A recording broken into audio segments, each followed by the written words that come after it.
quieras. Pues muchas gracias, Enrique.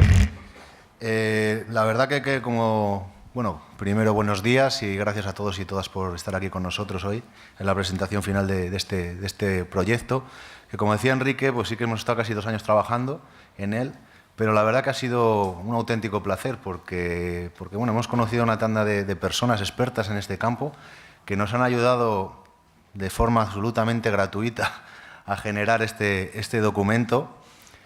Y además, pues oye, hemos tenido la suerte también de poder compartir este proyecto en Europa con el resto de países que los han estado desarrollando, hasta 30 proyectos. Y bueno, el compartir con ellos lo que estábamos haciendo, pues al final ha mejorado de alguna medida, o al menos que queremos creer esto, nuestro propio proyecto. Entonces, bueno, mi parte ahora es explicaros sobre la base del status quo que han explicado Ana y Celia, en qué se concretan esas necesidades, esas barreras, esos datos que se ha detectado en este estudio previo. Bueno, en todos los manuales de comunicación o de presentación o de hablar en público se dice que lo primero que hay que hacer para captar la atención y ya media mañana es pues poner un chiste o alguna cosa, ¿no? Entonces yo he traído que dice que antes era mucho más bonito antes de que la gente almacenara en la nube. Bueno, este chiste me viene bien fundamentalmente pues, para enseñaros el documento que os hemos entregado en la tarjetita un poco de forma física, porque lo de bueno de ahorrar, está muy bien lo de ahorrar papel, pero al final no ves nada en el cacho de plástico que damos, ¿no? Hasta que no llegas a casa. Entonces me gustaría enseñaros pues, un poco lo que vais a encontrar en casa, que pues la verdad que ha quedado bastante bien. Y solo, para ya luego entrar en detalle en la descripción, pues deciros un poco lo que vais a encontrar. Vais a encontrar un resumen ejecutivo, un poco viene del propio status quo, os encontraréis datos, algunos de los datos que ya ha explicado Ana, para luego la introducción encontrar una profundización de esos datos, una descripción bastante al detalle de todos estos indicadores, ¿no? Del mercado laboral, relaciones con otros sectores, economía sumergida, perfiles profesionales, inmigración, etcétera, etcétera. Como decía Enrique, también hacemos un pequeño análisis de políticas nacionales en materia energética y de formación profesional. Ahí tenéis también todo esto. Datos cuantitativos sobre el análisis que se debe fundamentalmente a Ana, el que os ha explicado, es un increíble análisis. Yo me atrevería a decir que es el mejor de todos los proyectos, al menos que yo he visto en Europa. Para llegar a la conclusión de esos trabajadores, de ese escenario, hay que hacer muchos cálculos y tener, incluso yo diría, inventiva, ¿no? para poder llegar a ese resultado. Las barreras que hemos identificado en el status quo.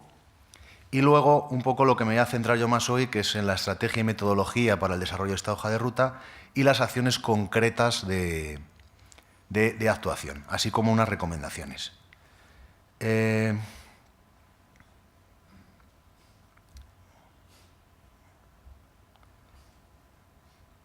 ver. Bueno, he de decir que el chiste es malo, pero bueno, es que el medio ambiente da poco recorrido, no es como el Madrid y el Barça ahora, que sí que en las redes hay bastante más. Yo soy del Barça, no es porque sea del Atleti ni nada. Ahora no es de ser orgulloso, pero bueno, no soy. Bueno, la estrategia para desarrollar la hoja de ruta ha tenido 3 pilares básicos. Uno ha sido el status quo, uno ha sido una lluvia de ideas que hicimos en la propia fundación con expertos y otra ha sido las comunidades que también apuntó Enrique antes, que hemos hecho pues, una comunidad online para que los expertos de forma colaborativa pudieran trabajar en la elaboración de la hoja de ruta. El status quo nos hemos centrado fundamentalmente en la situación económica y energética y formativa del sector de la construcción, digamos que es la base fundamental de todo su siguiente desarrollo. Y realizamos un análisis de gaps competenciales y necesidades formativas, también muy interesante, que ha mostrado Celia en las últimas transparencias para ver qué es lo que nos falta a día de hoy. Y, por supuesto, el análisis prospectivo Delphi, que si tenéis ocasión de consultar en la página web del proyecto, que luego creo que aparece en el programa, y si no, luego veréis al final, en la que se anticipa, más o menos en 5 años vista, cómo va a ir el sector de la construcción en diversos indicadores. Y de verdad merece la pena su lectura. Esta es la imagen de la lluvia de ideas que hicimos. Un poco, bueno, es una técnica bastante útil. Pues aquí dijimos qué es lo que nos hace falta y fuimos aquí apuntando pues todas las ideas. Con todo esto, al final, pues decidimos que para desarrollar una buena hoja de ruta necesitábamos al menos trabajar 6 categorías, que son estas que veis aquí. Una de ellas es la rentabilidad de las acciones, de las actividades de rehabilitación energética. Otro pilar sería la edificación bajo criterios de eficiencia energética. Otra sería las energías renovables, como decía antes Enrique, no son lo mismo, hay que distinguirlas un poco, aunque obviamente tienen que combinarse para conseguir lo que se pretende. Otro pilar imprescindible serían las cualificaciones profesionales, digamos su ejecución en formación para el empleo, que sería el 6.º pilar, y imprescindible 100% la incentivación de la demanda. Sin lo anterior, o sea, todo lo anterior sin la incentivación al final no tiene demasiado sentido. Sobre la base de los resultados que obtuvimos con el trabajo en estos temas, obtuvimos una serie de resultados cuantificables o eran cualitativos pero cuantificables para finalmente desarrollar o obtener las propuestas de acción y las recomendaciones, que al final sumaron 29 propuestas de acción y 11 recomendaciones. Cada uno de las comunidades creadas, como os decía, estaba disponible para dispositivos móviles de cualquier tipo, desde BlackBerry hasta iPhone, etcétera, etcétera. Sí es verdad que a día de hoy, yo me incluyo, todavía no funciona muy bien este tipo de... quizá no estamos acostumbrados. A mí me da la impresión que a veces la tecnología va más rápida que las ideas o que los usos de la gente. Pero bueno, sí que es cierto que hubo gente que lo hizo a través de esta tecnología y bueno, en cualquier caso estaba disponible. Y si no, pues a través del propio ordenador. Cada una de estas comunidades tuvo su propia metodología. Por ejemplo, el de rentabilidad se analizaron documentos y hubo líneas de foro para al final conseguir esos resultados que os ponía en la transparencia anterior. En la edificación bajo criterios de eficiencia energética se decidió hacer líneas de foro y una encuesta a expertos que se envió, bueno, era como si fuera un grupo de discusión online y fueron a 8 o 9 expertos. En las instalaciones de energías renovables fueron foros y fueron luego informe final. Cualificaciones profesionales, foro e informe final. Formación para el empleo, lo mismo. Y en incentivación de la demanda tuvimos la gran suerte de contar con un compañero que ya no está en la casa y se le ocurrió hacer un cuestionario. Si lo mandamos y hicimos un proyecto en el mismo proyecto porque conseguimos la respuesta de 500 usuarios de vivienda. Con lo cual, ese resultado los tenéis también en la propia hoja de ruta y es muy interesante ver por qué la gente no está demandando este tipo de actividades. Normalmente se puede pensar que es el dinero, pero no solo. También hay otro tipo de factores como la mala información, que no sé muy bien el ahorro que voy a tener, todo este tipo de cosas ahí también aparecen en la hoja de ruta. Bueno, ya llevamos 10 minutos, pues otro chiste. Bueno, en este caso no es tanto un chiste, porque es del roto y no suele ser muy de chistes. Es más, yo creo que la definición perfecta de cómo estamos ahora mismo, ¿no? En cuanto hayamos terminado de crear el problema, impulsaremos la solución. El problema ya le tenemos, ya le tenemos.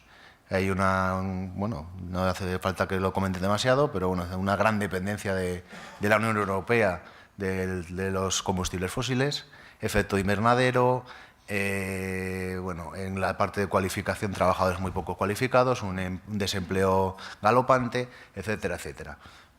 El problema le tenemos. ¿Cómo lo podemos solucionar? ¿Con la hoja de ruta nuestra? No. Podemos contribuir a gran parte de ello, fundamentalmente en la formación y la cualificación, y queremos creer que podemos, o es lo que pretendía ser el proyecto Vilar, una palanca para impulsar otro tipo de medidas pues de un calado superior al propio Vilar y a la propia hoja de ruta. Este es el mapa que antes ha mostrado Enrique con las 29 acciones y me gustaría verlas un poco una en detalle. En cuanto a la de rentabilidad, Este grupo le llevó a IDICO, y ellos son expertos en todo este tipo, no solo en esto, pero el tema de rentabilidad y el de análisis de datos son de los muy expertos. Entonces, bueno, pues después de este análisis nos dimos cuenta que uno de los grandes problemas es que las personas, fundamentalmente usuarios al final, no entienden qué de rentabilidad les va a suponer el que cambien una ventana o el que cambien una... Todos tenemos la experiencia, todos somos usuarios de casa al final, que por lo menos en mi casa cuando cambiamos algo es porque queda bonito, no porque al final vaya a tener algún tipo de impacto de ningún tipo, ¿no? Las ventanas, las puertas, etcétera, etcétera. Entonces yo creo que esto en algún momento tiene que llegar al usuario, es decir, con estas medidas tú vas a ahorrar, y vas a ahorrar tanto o no vas a ahorrar, pero o es el medio ambiente, o algo claro que a la gente le permita tener elementos de juicio para al final aplicar algún tipo de medida de este tipo. Entonces, bueno, en este caso, como son acciones concretas y no nos quedemos quedar en las nubes, ni mucho menos, como veíamos en el primer chiste, pues planteamos para esta acción acciones formativas sobre parámetros económicos rentables en eficiencia energética y acciones formativas sobre el impacto en el consumo y en la facturación energética. Es decir, claramente informar o formar a la gente sobre este tipo de cosas. Entonces, que tengan ese elemento de juicio para poder elegir una medida u otra. Otra acción, la de construcción o edificación bajo criterios de eficiencia energética. Este grupo fue liderado por Ana. Bueno, esta fundamentalmente se centra todo en formación, en acciones concretas de formación. Como decía antes Celia, pues uno de los perfiles profesionales, ocupaciones que parece que tienen problemas o que no están cubiertos precisamente por nuestro sistema, es el de los colocadores de aislamientos interiores y exteriores. Bueno, pues nosotros planteamos un itinerario formativo para cubrir esta necesidad. También los montadores de cerramientos en huecos de fachada con carpintería de aluminio y PVC, también es una necesidad latente. Planteamos una acción formativa. La instalación y mantenimiento de sistemas de calefacción y agua y caliente y de frío altamente eficientes, itinerario formativo, porque como veis es un tema bastante amplio. Una acción formativa que pretendería ser de alguna manera transversal o un poco dirigida a un gran grupo de gente, que sería la eficiencia energética en la propia edificación. Y por último, la instalación de sistemas de iluminación según Código Técnico de la Edificación, que si me permitís la expresión, yo creo que esta es la gran olvidada en casi todos los foros, ¿no? El tema de la iluminación y cómo puede ser algo más eficiente. Y fijaros que al final igual es de lo más fácil, ¿no? Aunque tenga poca contribución, lograr que el usuario final tome alguna medida en este sentido. En cuanto a las energías renovables, este grupo fue liderado por Óscar Redondo, un arquitecto que habitualmente colabora con nosotros. En este caso, las acciones formativas tendrían más que ver con esta primera, que son los sistemas de energías renovables en la edificación, que sería como la anterior de eficiencia energética, un poco más transversal y más informativa. Montaje y mantenimiento de sistemas de generación de calor mediante energía geotérmica. Esto no solo es que lo hayamos detectado nosotros, sino que es una petición expresa de la Unión Europea. La geotermia tiene que ser uno de los pilares en energías renovables en todos los países de la Unión, no solo superficial, sino también profunda. El montaje y mantenimiento de generación de calor mediante biomasa, que al menos yo aquí en España estoy viendo que está siendo, al menos por algunos pueblos, una auténtica moda. Todo el mundo está volviendo a la leña, y muchos de ellos pues ya están poniendo también el sistema PELES, que es mucho más eficiente. Pero sí se está volviendo. Yo, por ejemplo, vengo de un pueblo de la sierra y bueno, lo de las cortas ya se está volviendo como cuando es la temporada de los hongos y las setas, todo el mundo allí a coger leña, porque es que es verdad que el combustible a diario es carísimo, es que es una cosa increíble. Entonces la gente está volviendo a lo tradicional, a lo que ha sido toda la vida. También, bueno, detectamos que parece ser que está empezando a despegar ahora como sistemas de energías renovables. Aunque bueno, entiendo que los expertos ya lo conocerían perfectamente, pero son los sistemas de aerotermia y solar termodinámica para edificación, nuevos sistemas que se están empezando ya a poner en las casas de los usuarios. Otro itinerario formativo que sería gestión energética de las instalaciones de edificación. Este igual escapa un poco al proyecto VILAB porque no es de un perfil un poco más técnico, pero bueno, creíamos que también podría ser muy interesante, o que también ese cambio tiene que venir un poquito más arriba. Y, por supuesto, el montaje y mantenimiento de bombas de calor de alto rendimiento, que también los expertos identificaban como una posibilidad bastante importante y rentable para los usuarios. En cuanto a cualificaciones, detectamos, obviamente este grupo fue liderado por el Instituto Nacional de Cualificaciones, y ellos detectaron en su grupo que es necesario volver a los observatorios industriales, ¿no? En el fondo. Porque no, es que tenemos que saber lo que pasa en el mercado. Si no lo sabemos, es muy difícil que acertemos el tiro. Vamos a tirar y a tirar, a tirar, y al final es matar moscas a cañonazos. Entonces, este tema de observar lo que pasa es como muy obvio, ¿no? Y yo en las reuniones que he asistido en Europa, todo el mundo más o menos lo tiene o lo cree, y en cambio pues aquí no tenemos eso, ¿no? Entonces es algo que se debe montar y se debe mantener ya para siempre. O al menos eso lo entendíamos nosotros así. También se hablaba de una plataforma integrada de información y orientación. La información está, pero muy fragmentada. Hay muchísima información sobre certificados de profesionalidad, cualificaciones, INCUAL, SEPE, pero no hay una plataforma integrada. Esto creo que era un viejo proyecto que nunca se llegó a hacer, y sí que, bueno, pues si desde el VILA se puede impulsar, pues bienvenida sea. Por supuesto, la evaluación de calidad del Sistema Nacional, que ya se le apuntaba que está ahí un poco en stand-by, y esto podría hacer que se impulsara. La revisión de cualificaciones existentes en el ámbito de eficiencia energética y energías renovables, eso ya se está empezando a hacer, lo sé positivamente en el INCUAL, pero bueno, pues mediante el proyecto o mediante la ejecución de esta hoja de ruta se podría lograr que esto se acelerara y se articulara de una manera igual más efectiva, ¿no? Y desarrollo de competencias y formación certificable asociada en geotermia, que esto sí que nuestros amigos del INCUAL decían que sí que es verdad que en una revisión previa de las cualificaciones indicaba que esto en especial sí que no existía como cualificación o como oferta asociada. Otro de los grupos fue Formación para el Empleo, que lideró nuestra compañera Puy Jiménez. En este, bueno, hay una serie de medidas que su objetivo final, fundamental, es mejorar el sistema de alguna manera, de formación para el empleo. Además de lo que os comentaba antes de la red de observación o de los observatorios, este sí que se plantea un observatorio en especial para este tipo de materias, ¿no? De eficiencia energética y energías renovables. Porque en el fondo todos los foros indican que puede llegar a ser un poco el futuro inmediato del sector de la edificación en especial, ¿no? Pues bueno, que se centre un poco en esta materia. Red de temáticas de expertos mediante el uso de TIC, también muy importante.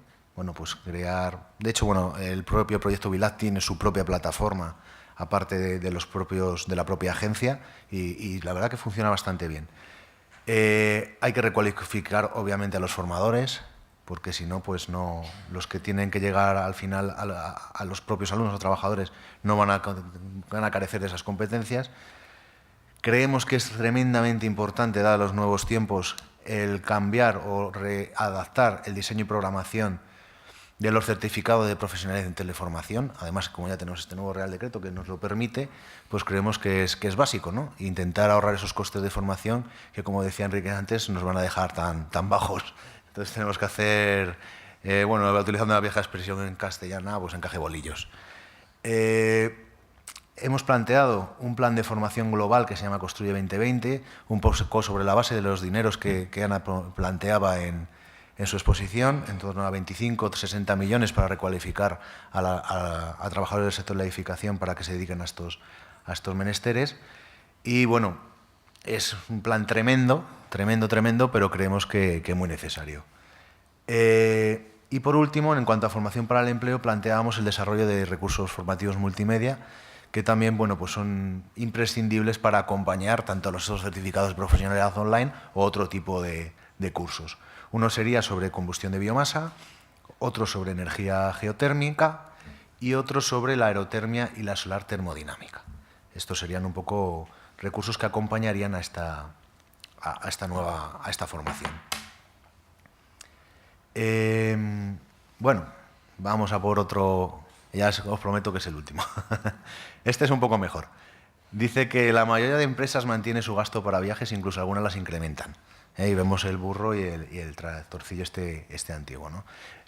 Con este chiste quiero hacer ver que todo lo que acabo de decir hasta este momento, si no logramos que se incentive la demanda, no vale para nada.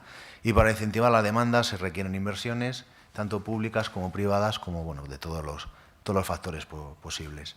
En cuanto a las acciones de la propia hoja de ruta, nosotros planteamos incentivar la demanda de los usuarios finales de las viviendas. En este caso, bueno, pues planteamos la típica campaña de divulgación sin mucho más ambición, ¿no? Pues folletos, pósters, una página web que informe sobre todo este tipo de cosas, pero muy sencilla, muy dirigida a todo el tipo de usuarios, etcétera, etcétera. Pero además de esta, planteábamos un viejo proyecto que teníamos, que no, desafortunadamente nosotros lo hemos presentado anteriormente y no hemos tenido esa suerte de conseguir financiación, creo que es muy interesante, que es el Bilab Green Mobile. Es decir, ya que la gente no sabe de este tipo de cosas o falta esa información, pues vamos a llevársela y se la vamos a llevar al pueblo o a la ciudad o a donde sea, ¿no? Entonces, ir con nuestro autobús, entiendo que verde y rojo por fundación, ¿no? Y a informar a la gente, pues sobre todo este tipo de medidas y de nuevos sistemas que están a su disposición y que les pueden hacer ahorrar, pues no solo dinero, sino tener una vida más confortable y, bueno, pues ¿por qué no?, mejorar el medio ambiente. Y por último, planteábamos un simulador de cálculo energético y rehabilitación energética basado en uno previo que hicimos con un proyecto precisamente de la tripartita, que era para formación de usuarios en temas energéticos, pero entendíamos que debíamos dar un paso más allá o plantear un simulador que sea también para técnicos, para profesionales y que de alguna manera sencilla se pueda, no sería el cálculo final, pero una aproximación de lo que se tendría que invertir en una renovación determinada. Además de estas acciones, que como veis son todas muy concretitas, muy fáciles de entender y de poner si hay dinero en marcha, también en la propia hoja de ruta salieron unas recomendaciones que su impacto pues, es un poco más a largo plazo o un nivel un poquito superior. Este es el mapa y también un poco por grupo pues obtuvimos lo siguiente. En cuanto a rentabilidad, los expertos decían que una medida interesante sería asignar un valor económico a la reducción de las emisiones de CO2. De alguna manera poder medir esto y que el usuario, pues, si reduce ese nivel de CO2 con respecto a una medida previa, pues que de alguna manera le suponga algún beneficio en su factura, sea la que sea. Pues algunos hablaban incluso del IBI, que es relativamente sencillo, ¿no?, el determinar ahí. Pues eso sería un desarrollo posterior, pero bueno, era una propuesta interesante.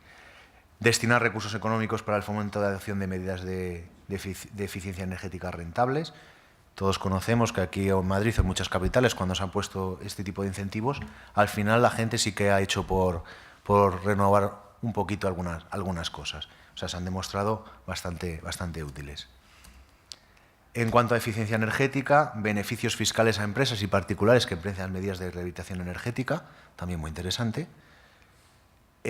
Bases de un nuevo sistema de subvenciones basados en objetivos de eficiencia energética, no tanto dar dinero para que la gente sustituya las ventanas, sino las has sustituido, has mejorado la envolvente y yo te mido esto y veo que has mejorado un tanto tu consumo energético, por lo tanto, pues tienes un beneficio fiscal el que se determinara. Y bueno, este ya llega un poco tarde, pero bueno, fue antes de que llegara legislación de la certificación energética de los edificios existentes, que es un real decreto, que ya está. O sea que la borraremos. Aunque bueno, la podemos dejar por las futuras reglamentaciones, porque decimos legislación nada más. Bien, otra recomendación sería sobre energías renovables, regulación del autoconsumo en las viviendas de la energía proveniente de energías renovables, también muy interesante porque ahí hay una laguna. Que no sé, bueno, si alguien quiere ponerse yo qué sé, un panel fotovoltaico no está regulado, cómo ese autoconsumo cómo queda reflejado. A día de hoy, hasta lo que tenemos entendido, se vende esa energía a la red, pero no para un autoconsumo y no está registrado de ninguna manera. Y bueno, pues se planteaba que eso también podría impulsar otro tipo de cosas. En cuanto a las cualificaciones, bueno, pues incremento de las convocatorias de procedimientos de reconocimiento y acreditación de competencias en unidades de competencia relacionadas con eficiencia, no solo con esto, sino bueno, pues en general, ¿no? Que sí que se decía que sería interesante y sobre todo abrirlo a entidades sectoriales que pudieran impulsar o servir de palanca para el inicio de estos procedimientos, porque hay mucha gente que ya tiene la cualificación, pero no la tiene acreditada. Entonces, de esa manera afloraríamos esa acreditación y tendríamos a más gente disponible para cumplir con los objetivos energéticos. Formación para el empleo, establecer formación en temas de eficiencia energética y energías renovables como prioritarios en la convocatoria de planes de oferta. Esto nosotros ya tradicionalmente, la Fundación, que somos un poco los encargados de ese plan de referencia, ya lo veníamos haciendo, porque entendíamos que tenía que ser así. Y propuesta de cambios normativos en el sistema de formación para el empleo, un poco pues, para hacerlo más eficiente. Hay algunas cosas que ya se han hecho, como lo comentaba antes, del certificado de profesionalidad, pero en esa recomendación en concreto se apuntan algunas cosas que contribuirían a esa mejora. Por último, en cuanto a la incentivación de la demanda, bases de un nuevo sistema de subvenciones, antes era eficiencia energética, ahora energías renovables, y introducción de cambios normativos que incentiven la demanda, que ya con este nuevo certificado pues ya se está haciendo. ¿Cómo voy de tiempo? Bien, ¿no? Sí. Bueno, más o menos. Ya casi para acabar, me gustaría mostraros el nivel de detalle que hemos alcanzado con cada una de las fichas que hemos desarrollado. Enrique ya decía antes, ya apuntaba un poquito antes. Entonces, bueno, de cada una de las acciones que os he comentado, de las 29 acciones, hemos reflejado dónde se enmarcaría, en este caso rentabilidad, qué barrera pretende superar, cuáles son los objetivos nacionales energéticos que esta medida cubriría o contribuiría a cubrir, la descripción de la acción, una concreción en elementos, es decir, exactamente reflejado qué se pretende con esta acción en concreto. Esta en concreto es la primera, que es sobre una acción formativa. Pues entonces bueno, ahí ponemos un poco lo que queremos lograr con esta acción formativa y qué la compondría. El nivel de incidencia que tendría esta medida, en este caso más relacionado con los destinatarios finales. En este caso, pues no es una acción formativa, pues estaría más dirigida a empresas y a trabajadores. ¿Quiénes estarían implicados? En este caso, pues serían agentes sociales, fundaciones, centros de formación, Ministerio de Educación, Ministerio de Trabajo. Y como esto es una hoja de ruta, por supuesto, tiene un plan de acción. Y esta acción en concreto, pues tiene un plan de acción que se ha estimado del 2013 al 2014. Esos colorines que veis ahí, el rojo significa cuándo se iniciaría la acción, el amarillo cuándo se implantaría y el verde es cuándo realmente estaría efectivamente funcionando. Esto lo hemos hecho para todas las acciones. ¿Qué recursos necesitaríamos? En este caso, bueno, pues asesores expertos en rentabilidad energética, expertos en formación, por supuesto, que es la otra parte de cualquier acción formativa, y expertos en desarrollo del material didáctico. ¿Cuáles serían sus mecanismos para la financiación? En este caso, hablamos de subvenciones públicas, europeas o nacionales, y una estimación de lo que costaría el desarrollo de este curso. Eso no es la ejecución de la formación, sino el diseño de la misma. Es decir, este curso, con todo lo que lleva aparejado, incluso una experiencia piloto para su prueba, nos vendría costando pues, cerca de 20.000 euros. Si eliminamos la experiencia piloto, pues mucho más barata. Pero bueno, creemos que la experiencia piloto siempre es importante. Luego, hemos realizado un análisis de viabilidad de cada una de las acciones que aparecen en la hoja de ruta, considerando tres criterios o factores. Uno es la probabilidad de que esto suceda. He de decir que hemos sido bastante optimistas en la mayoría de ellos. Esta, en este caso, tiene un 90% de probabilidad. La facilidad de ponerla en marcha. En este caso sería un 90%, porque bueno, hay digamos, mimbres para hacerlo, o sea que es relativamente sencillo.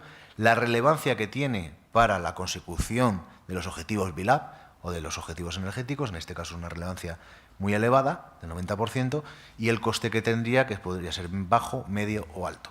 En este caso hemos estimado que el coste es un coste bajo, con respecto al resto de medidas. Y luego otros datos de interés, bueno, pues en este caso habla un poquito de lo que contaba Ana al principio, ¿no? De la estimación total en formación que se debería realizar para estos objetivos en concreto.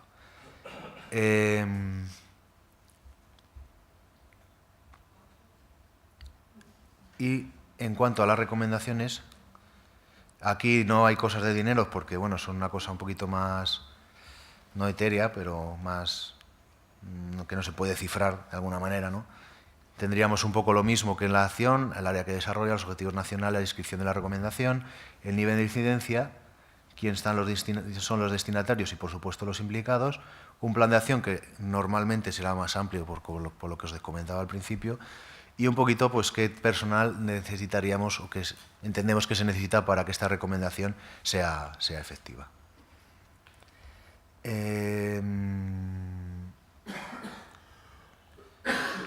Ya prácticamente acabando, el proyecto BILAB considera un periodo temporal del año 2013 al año 2020 y este es un poco sería nuestro cronograma, digamos, de financiación. Del 2013 al 2016 buscaríamos para su ejecución financiación estatal y financiación autonómica. Vamos a presentar este mismo martes el proyecto BILAB Skill Pilar 2, que desarrolla, me parece, creo recordar que desarrolla aproximadamente 20 de las acciones propuestas. Algunas de las acciones también podrían estar en el Erasmus, el nuevo programa Erasmus para todos, que es el que sustituye al programa de aprendizaje permanente. Y fondos sectoriales paritarios, que es algo que se viene oyendo en la Unión Europea hace bastante tiempo, pero no acaba de concretarse, que serían unos fondos bastante amplios que acabarían pues, revirtiendo en entidades paritarias pues, para la ejecución de formación principalmente.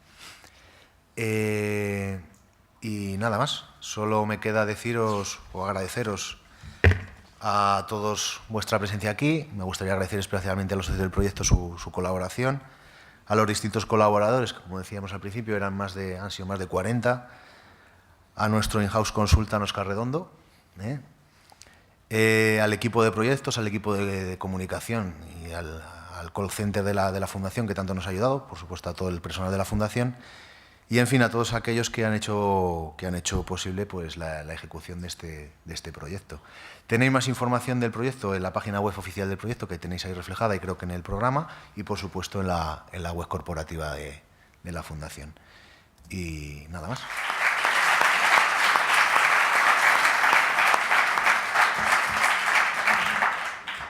Bueno, ahora según el programa tenemos un turno de preguntas, un ratito para que podáis preguntar y podamos aclarar alguna cuestión. ¿Alguna pregunta? Bueno, ante todo, muchas felicidades por un trabajo que parece como muy sólido. Yo quería preguntar antes, después de la primera ponencia, sobre un tema que, bueno, sobre el cual os he preguntado ya personalmente, pero tengo muchas dudas, que es el tema de las labores de rehabilitación en relación con las labores de obra nueva, ¿no? De construcción de obra nueva. Porque, hombre, eso plantea como perplejidades, a mí por lo menos me plantea perplejidades. Por una parte parece que todas las cualificaciones necesarias para rehabilitación son las mismas que de obra nueva, pero con un grado de calificación pues más elevado, si quieres, o otras veces pues piensas como que hay como un complemento de cualificación, ¿no? Que a lo mejor se podría identificar en términos de competencia, que son necesarias para la rehabilitación y tal. Luego surge la complicación de que esa cualificación más excelente o adicional parece que en gran parte debe discurrir a través de la experiencia. Una persona cualificada para rehabilitación necesita más experiencia. No sé cómo veis esto. Bueno. Es decir, ¿pensáis que son diferentes en alguna medida las cualificaciones necesarias para rehabilitación respecto de las de obra nueva? Sí. O, Sí, yo te contesto lo que conozco, que, mira, de hecho en el año 2003 presentamos aquí en la Fundación un estudio de formación continua en el sector de la construcción en el que ya apuntábamos o sugeríamos o pedíamos que hubiera un nuevo CENAE de construcción que se llamara así, rehabilitación.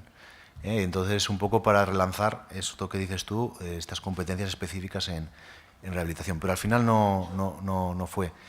Sí es cierto que, bajo mi punto de vista, es totalmente diferente rehabilitar, no totalmente diferente, pero tiene ciertas diferencias, la edificación de obra nueva que la rehabilitación, y sí es cierto que las cualificaciones pues igual están más enfocadas a obra nueva. Yo no te sabría decir cómo solventarlo, no solo se aprende a través de la experiencia, también se aprende en cursos de formación no formal o continua o permanente, de hecho muchos de ellos los ofertamos nosotros en la Fundación, pero sí que es cierto que a lo mejor a nivel de referente, igual los compañeros del INCUAL, que hay alguno por aquí puede decirte algo más al respecto, sí que es cierto que igual están más centradas en obra nueva. Yo creo que hemos visto en el análisis anterior, ¿no? Que se han detectado ocupaciones, por un lado, y las ocupaciones son actuales, y por otro lado se han detectado competencias que es necesario reforzar. Yo creo que al final la rehabilitación sigue siendo construcción y lo harán pues los mismos trabajadores que han hecho obra nueva. Lo que seguramente hay que hacer es adaptar la cualificación a la nueva situación. Yo no creo que tenga que ser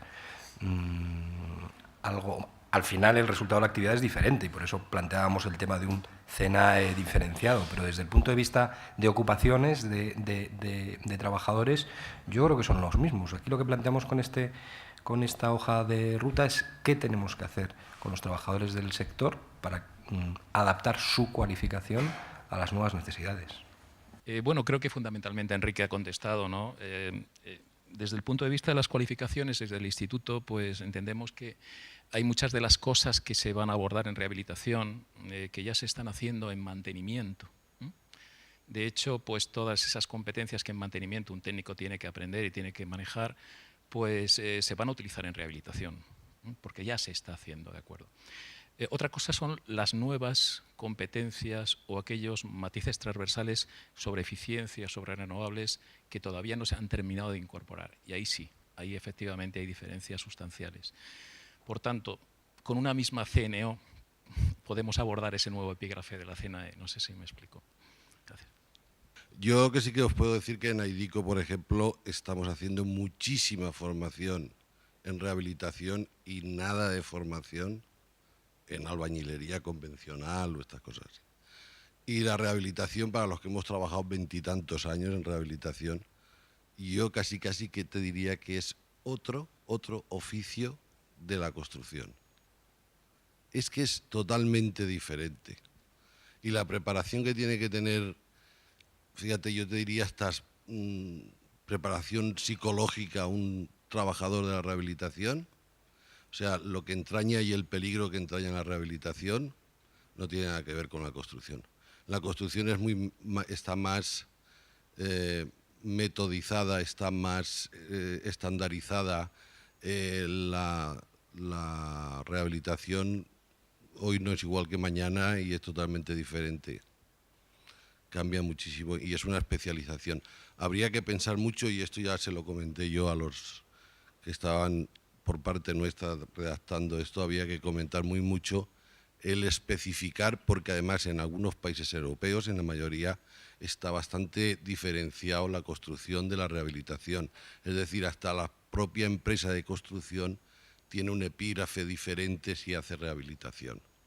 Entonces habría que, aquí deberíamos indagar más y profundizar más en esta nueva fase en el tema de la rehabilitación, que es donde además se emplea muchísima mano de obra y lo único que se está haciendo ahora, y se va a hacer en muchos años. Enhorabuena por el proyecto y enhorabuena por la presentación, por la claridad con la que se ha realizado. Yo creo que después de lo que habéis comentado, lo que has comentado tú, Javier, creo que queda clara la importancia de las medidas de tipo político que se puedan tomar al respecto de todo esto que hemos hablado. En vuestra opinión, ¿creéis que estas medidas deben de ser más cuantitativas que cualitativas? ¿Ambos aspectos? ¿En qué proporción? No sé, ¿cómo lo veis? Nosotros planteamos la cualitativa y luego ya... No, yo creo que no quisiera utilizar una mala palabra, ¿no?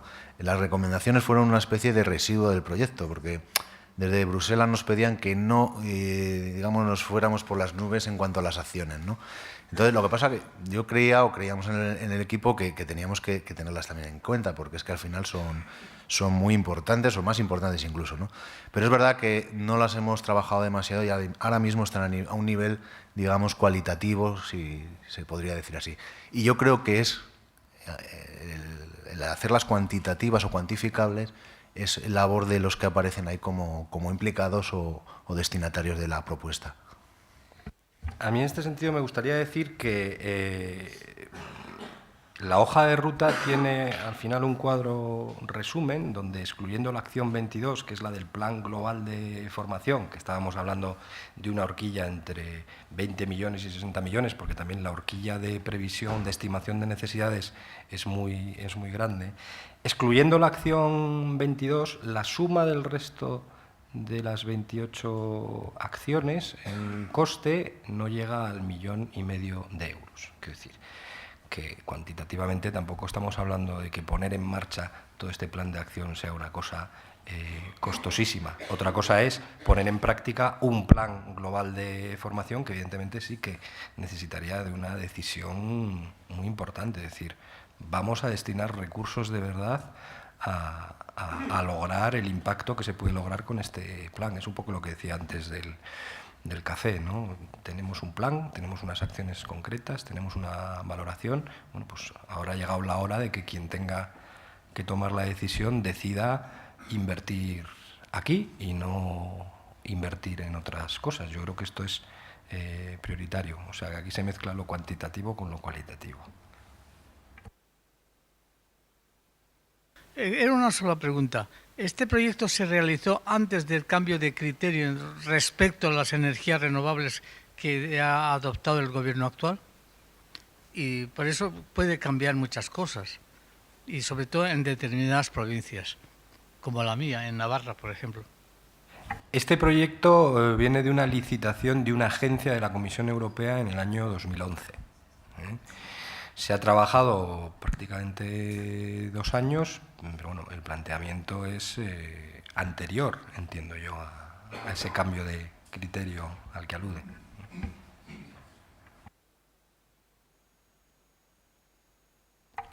Hombre, yo creo que si lo miramos bien, nos hemos centrado bastante en tema de eficiencia energética.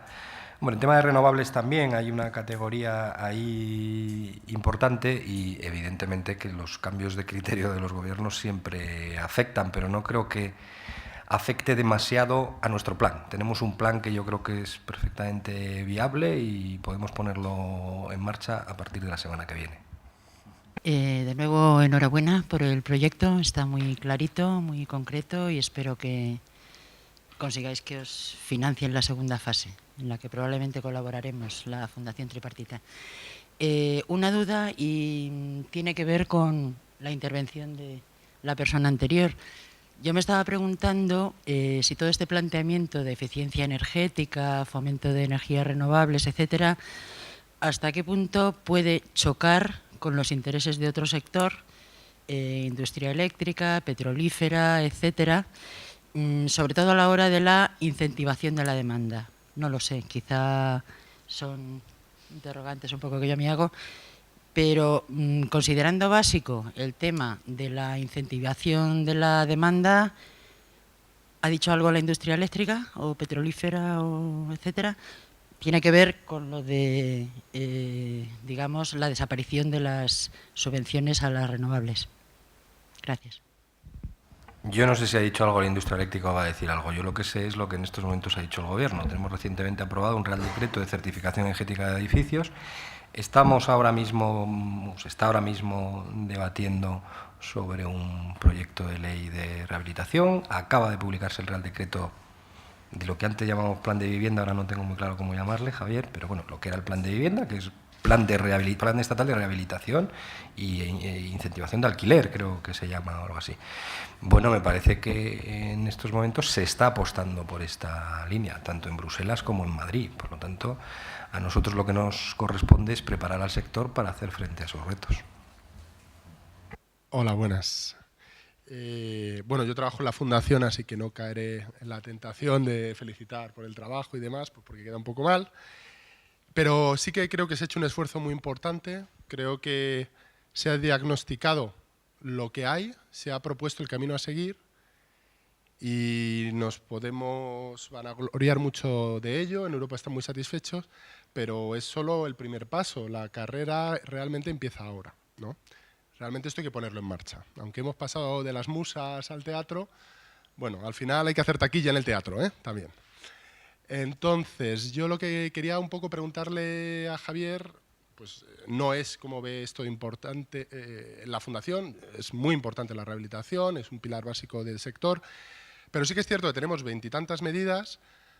Vamos a dejar al margen la demanda, que entiendo que también podemos hacer cosas, pero que también queda afuera.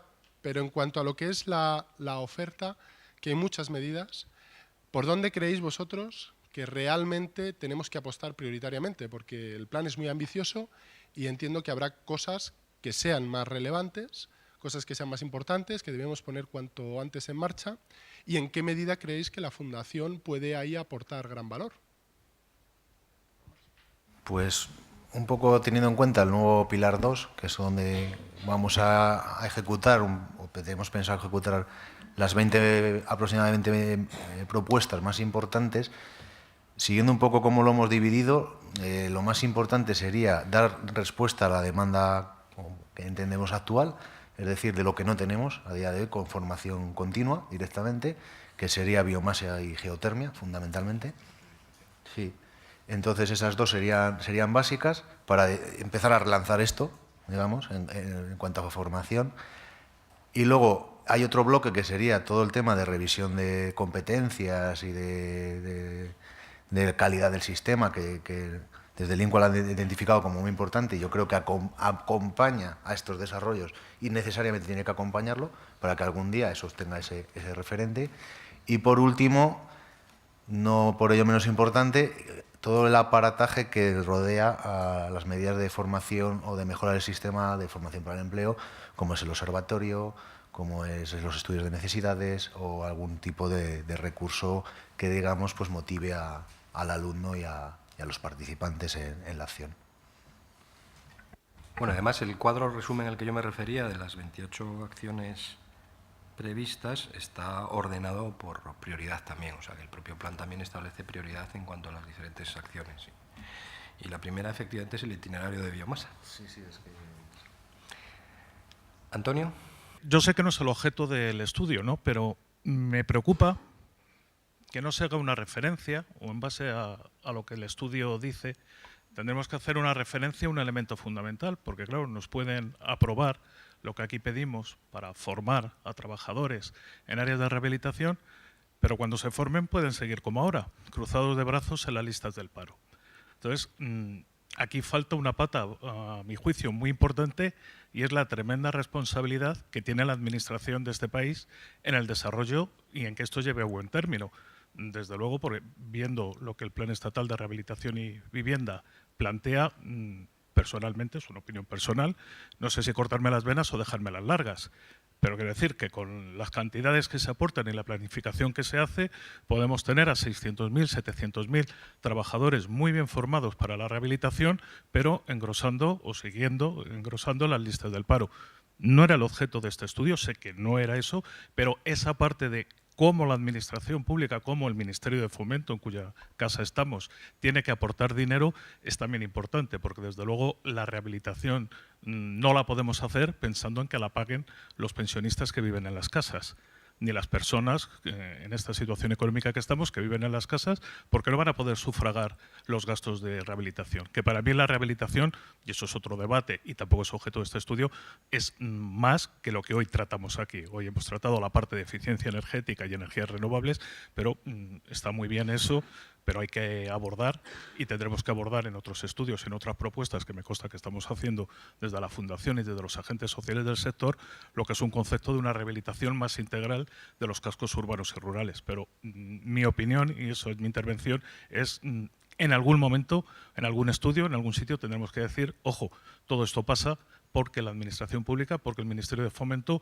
vuelva a dedicar partidas importantes, reales, y durante un plazo de bastantes años para rehabilitación, porque si no, podremos haber conseguido parados muy bien formados otra vez. Dos cosas voy a contestar. A la señora antes que decía si las eléctricas o las grandes compañías, decirles que son ellas precisamente las que más están invirtiendo en investigación y desarrollo en temas de ahorro energético y en temas de energías recuperables. Y las grandes inversiones precisamente de las grandes empresas hoy establecidas están haciéndose en este sentido muchísimo más, porque saben también conscientemente que el petróleo algún día se acabará. Y en cuanto a lo que ha dicho este señor de aquí detrás, tiene más razón que un santo. Pero en esa línea yo creo que sí que habría que llevar mucho cuidado, y esto es un granito más, este estudio es un granito más para que la Administración se conciencie de que efectivamente al final, bueno, hay que invertir, claro, pero si, ¿qué es primero, el huevo o la gallina? Si no hay gente formada, invertimos en esto o invertimos en esto sin que haya gente formada. También es cierto que podemos ir un poco desfasados y cuando empecemos a invertir en rehabilitación ya resulte que hemos formado en otra cosa. O sea que esto es siempre el dilema. Pero yo creo que efectivamente las energías renovables son muy importantes, pero la rehabilitación en estos momentos aquí en España es tal vez el punto más débil que tenemos y estamos trabajando en muchos centros en nuevas tecnologías en temas de rehabilitación y rehabilitación patrimonial y rehabilitación estructural también, en puentes y en estructuras que hay. Y yo creo que este es un tema donde hay mucha empleabilidad y en el que había que incidir muy, muy, muy fuertemente. Otra cosa que quería decir es que, por ejemplo, en la geotermia, esto va a ser mucho problema, vamos a formar gente muy bien, pero este país, desgraciadamente, tiene un problema muy gordo, que es la excesiva normativa que tenemos. Esto es una locura hacer cualquier cosa. Yo pediría a los que estén metidos en la geotermia que se pongan a estudiar y hacer supuestos, como los hemos hecho en AIDICO, de toda la normativa que afecta, desde local, municipal, autonómica, de la otra autonomía, de la de al lado, de la de aquí, será una locura hacer un pocito en un chalet para poder aplicar la geotermia. Tecnología estamos haciendo, se está desarrollando, pero todo el problema va a ser la normativa, si no ya lo veréis. O sea, hay una normativa que si alguien tuviera la inspiración de hacer lo que se está haciendo en Inglaterra y de cada vez que sale una norma quemar 5 o 6, pues entonces empezaríamos a ir bien, medianamente bien y a largo plazo. Pero mientras tanto hay tecnologías nuevas que son inaplicables, porque es que normativamente es inaplicable. Pensar en la geotermia con la normativa que hay es que es imposible, porque enseguida los ayuntamientos querrán también sacar algo, lógicamente, sacarán la norma, volverán, pasará de un... Imposible, os lo digo de verdad, hacer un pozo es imposible. Lo primero de todo, enhorabuena. Yo trabajo en el Instituto de Torroja, como algunos de ustedes saben, del Consejo Superior de Investigaciones Científicas, y siempre que voy a un debate, si no se dice al menos la palabra innovación 5 veces, tengo que decirla yo una, para que se oiga. Entonces, en este sentido, y dado que estamos hablando de formación de personas, es muy complicado, y lo sé, establecer formación para lo que no se conoce, porque es innovador, es lo nuevo. Lo que quería preguntar es, dado que la rehabilitación energética de edificios va a tener una parte importante de innovación, igual que la va a tener de industrialización, para conseguir aquello de la competitividad, ¿no?, para tener la menor afección posible al usuario y una serie de condiciones específicas que lo hacen bastante diferente de obra nueva, Entiendo que es muy complicado establecer acciones formativas que te enseñen a ser innovador, sobre todo en carreras profesionales, pero me imagino que no es imposible con un grado importante de imaginación y de flexibilidad. La pregunta es, ¿se ha tenido en cuenta alguna medida en este sentido? Las acciones que se han planteado, todas, digamos, vienen de los grupos de expertos directamente. Ahí aparece la palabra innovación 200 veces en todo el desarrollo, pero no ha sido el criterio para el desarrollo de lo demás. Aparece, entendemos que hay cosas que pueden llegar a ser innovadoras y esa palabra innovación se introducirá posteriormente en los diseños, por supuesto, formativos de las acciones que finalmente se pongan en marcha. Ahí es donde se hará y, por supuesto, se contará con los expertos que se tienen que contar para que eso sea realmente así y no solo sea 5 veces innovación en una jornada. Sí, sí. El proyecto en sí es innovación. Sí. Lo primero que hay que saber es qué es. Esto es. Voy a ir rápido, puesto que estaba ya a punto de cerrar el coloquio. Yo aquí estoy como arquitecto especializado en temas de divulgación técnica y se ha hablado mucho de cualificación, pero no se ha hablado de la difusión, el llegar al ciudadano. Hemos hablado de la furgoneta verde. Me gustaría saber, además de la cualificación, además de la innovación, qué se va a hacer para que el ciudadano le llegue todo esto. Hay que pensar que dentro de 35 días entra la calificación energética para los edificios construidos y nadie lo sabe. Entonces, a mí me interesa saber qué se va a hacer para que los ciudadanos se informen de todo esto. Hay planteadas 2 medidas fundamentalmente. Una de difusión más tradicional, si quieres, que pues van a ser banners en prensa. Vamos a crear una plataforma que se va a llamar billabgreen.com. También se plantea la creación de una línea, una hotline, una línea de 900 gratuito que se difundirá a nivel nacional para que la gente directamente llame y pregunte todo aquello que crea conveniente en cuanto a materia de eficiencia energética y energías renovables. Y luego, por otro lado, la otra medida sería, o la otra acción que planteamos, sería la del autobús que va a las capitales de provincia, en la que pues aparte de la información más habitual de folleto y tal, también se adherirían charlas, seminarios, se convocarían a las autoridades laborales para crear algún tipo de día de lo que fuera, día verde o día de la eficiencia energética o de este tipo de seminario, etcétera, etcétera, ya depende de la población, y esas 2 medidas un poco conformarían la difusión al usuario final. La primera es la acción número 27, coste estimado 22.500 euros. La segunda es la acción número 28, coste estimado 60.000 euros. Y para poner en marcha inmediatamente. Si estamos hablando de difusión general de las propuestas para el conjunto de los ciudadanos, por favor, poner las cosas en castellano. Quiero decir, Build Up Green en una plataforma no entra ni el tato. ¿Vale? Porque a mí Disculpa. Yo que estudié francés me ha costado 2 minutos saber más o menos qué quiere decir.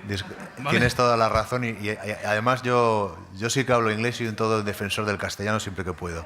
De hecho, en Bruselas, nuestro mapa de ruta, todo el mundo decía construye Zozo. Digo, no, construye 2020, porque lo puse en español, aposta. Lo que pasa que es verdad que para la presentación del proyecto lo hemos dejado así porque bueno, por temas de la extranjería que digo yo, los europeos, parece que queda mejor, pero tienes toda la razón y desde luego por mi parte recojo el guante. Bueno, pues ahora sí que cerramos el coloquio. Inicialmente estaba previsto que cerrase la jornada la directora general de Arquitectura y Vivienda y el presidente de la Fundación, pero precisamente hoy están ocupados en un tema muy relacionado con esto. El presidente de la Fundación es vicepresidente de la COE y hoy se reunía la Comisión de Infraestructuras y Vivienda de la COE precisamente para analizar el proyecto de ley de rehabilitación, los temas de plan de vivienda, o sea que bueno, están trabajando precisamente en esta misma línea y finalmente no han podido venir.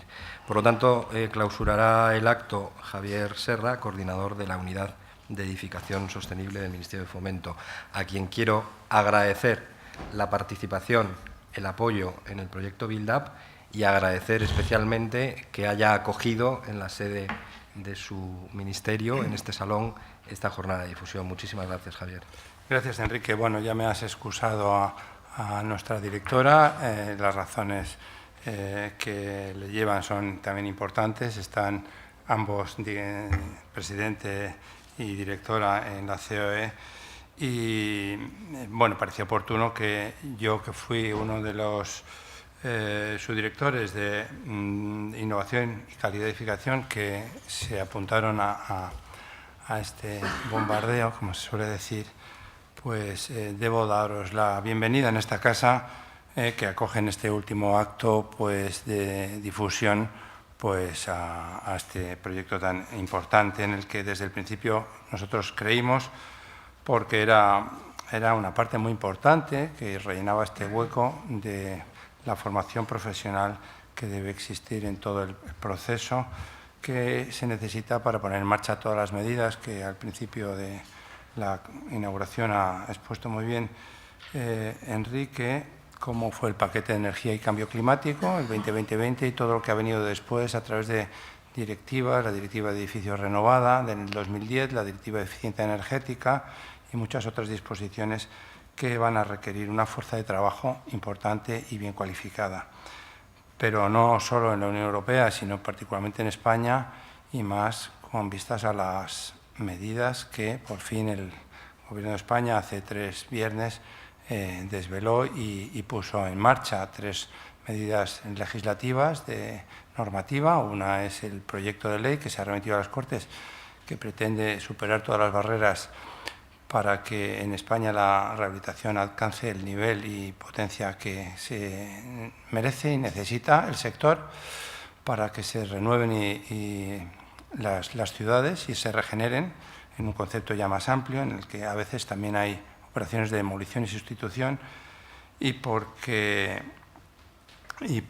todo eso además es un factor importante para la competitividad de España, para que se reactive la economía, se reactive el empleo y para que se cumplan, ¿no?, los requisitos, digamos, de reducción de emisiones de CO2 y de eliminación de la dependencia energética. Por eso, tanto esta ley como los 2 decretos que se aprobaron a la vez, como fue el plan estatal, que también se ha mencionado, y el decreto de certificación de eficiencia energética tan esperado, que ya se aplicará también a los edificios existentes en el momento en que se pongan a la venta o a arrendamiento, pues todo ello contribuye a definir un marco legislativo que ya se iba apuntando en el estudio del statu quo que ha hecho el proyecto y que tienen como una de sus finalidades, objetivos fundamentales, es no solo mejorar el estado de conservación de los edificios que tiene España para proveer la necesaria habitabilidad que necesitan los ciudadanos para vivir, trabajar, sino también para mejorar su accesibilidad y mejorar la eficiencia energética, puesto que el stock de viviendas que hay y de edificios en España construido en los años pasados es muy ineficiente. Para eso es necesario un instrumento como es la calificación energética y su certificación, que viene a decirnos en qué estado estamos y cuáles son las mejoras que podemos introducir para subir estas prestaciones energéticas, mejorando desde luego la factura energética de los ciudadanos, que es muy, muy elevada, contribuyendo a eliminar lo que se llama la pobreza energética, por otro lado, y contribuyendo también a la mejora del medio ambiente en las ciudades. En estos 2 decretos, tanto el plan estatal como la certificación, pues van a tener un papel, yo creo que relevante, las personas que están, digamos, teniendo la cualificación profesional, que dentro del sistema actual proporcionan algunas de las titulaciones que existen ya en eficiencia energética y formación profesional, y eso tiene su propio reconocimiento en el mismo decreto por el que se aprueba el procedimiento básico de certificación energética, que entre los técnicos competentes para el proceso de certificación reconoce la existencia de un titulado, un técnico que contribuye, técnico ayudante del proceso de certificación, que teniendo un título de formación profesional entre cuyas competencias se encuentre la colaboración como ayudante técnico del proceso, va a intervenir en este proceso que se va a desencadenar con la puesta en marcha de este decreto.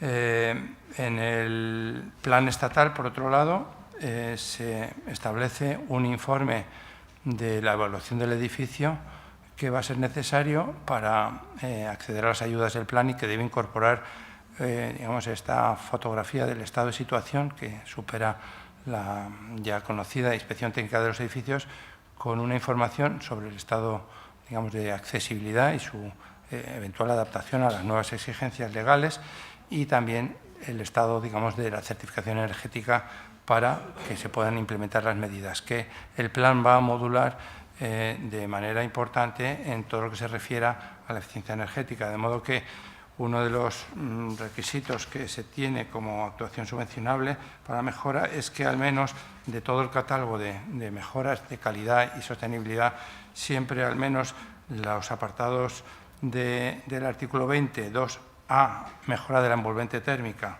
para reducir su demanda, instalación de sistema de calefacción o incremento de la eficiencia energética de los existentes y la instalación de equipos de generación que utilicen energías renovables, tienen que ser parte de ese menú para acceder a las ayudas, que han de alcanzar como mínimo unos ahorros de al menos del 30% para acceder a unas ayudas que están cuantificadas en unas cantidades que ahora no voy a decir, pero que suben en cuanto estas medidas de eficiencia energética superen el umbral del 50%.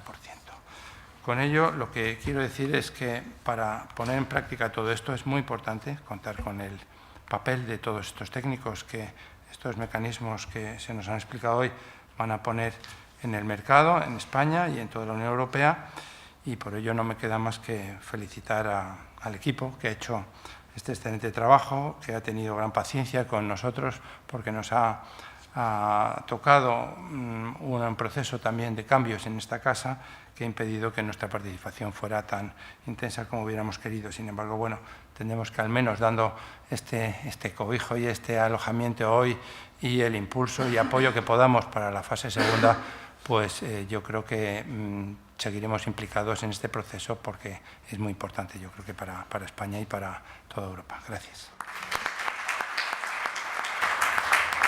Me parece que tenemos un vino al fondo. Uno para cada uno.